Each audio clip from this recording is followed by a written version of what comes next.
As the end of the financial year approached, Richard Boyle says his team was told to use standard garnishee notices almost all the time. A standard garnishee notice gives the ATO ongoing access to funds in the taxpayer's bank account. And we were essentially ordered and directed to start doing standard garnishees on every case, and I was absolutely shocked. They're here to do a raid to check for taxpayer information. Seems very vindictive that they would do this, use public resources, massive amounts of public resources, to investigate someone who's blown the whistle against unethical behaviour in the Australian Taxation Office. And the tax office has withdrawn money from taxpayers' accounts en masse. Whistleblower Richard Boyle faces 161 years in prison.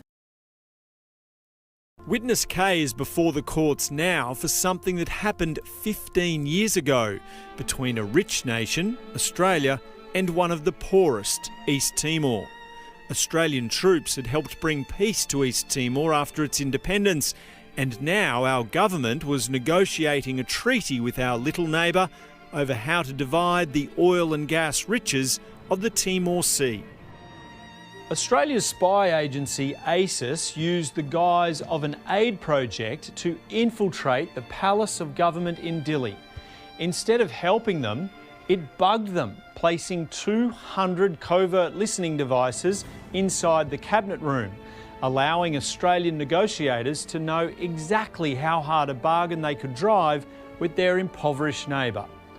Witness K led that bugging operation and eventually spoke up. The case would end up at the International Court of Justice in The Hague, and the treaty was eventually renegotiated with a fairer deal for East Timor. After the new treaty was signed, Witness K and his lawyer, Bernard Kaleri, were both charged. Magistrate Glenn Theakston said the crime was an express and deliberate breach of the law. He said to not impose a penalty could undermine the need to deter others from similar action.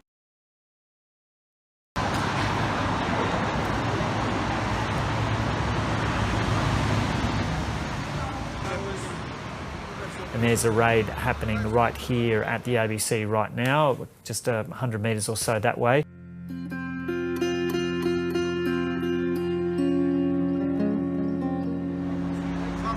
The leaders of the military, and probably some of the politicians as well, knew they were badly exposed to something that could blow up in their face, and that people that they'd pinned the most serious medals on were actually psychopathic killers. In 2003, while I was serving as an intelligence analyst in the Office of National Assessments, it became clear to me that the government's official case for war was a lie.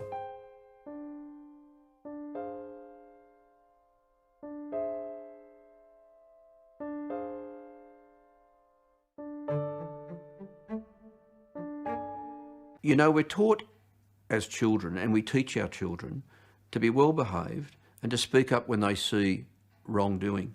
But regrettably, we live in a country now where it's increasingly frowned upon to speak up.